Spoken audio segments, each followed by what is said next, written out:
Assalamu alaikum. A yau dai bidiyon mu in short ba ɓata lokaci za mu muku bidiyo ne akan yadda za ka sauke bidiyo na TikTok ba tare da abin da aka sa a jikin TikTok ba ta hanya biyu. To su hanyar farko shine a police a ce ka shigo, a ce kamar gida na shigo sai na mun wannan bidiyon, to ina so in sauke bidiyon nan.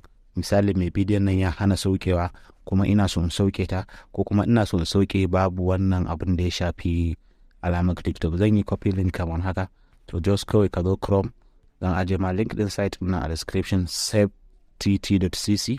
kawai sai ka zo kai paste din link din kamar haka, ka danna search kamar yadda yake gani. To so za ka yi waiting ya wuce, zai wuce za ka ga can ya nuno shi, kawai sai ka danna alamar download kamar haka.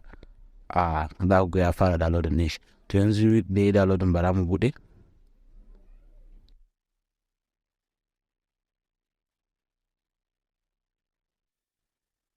Na ga cewa babu abin TikTok a jiki, kuma ta TikTok aka sauka na kofo link din aka sauke.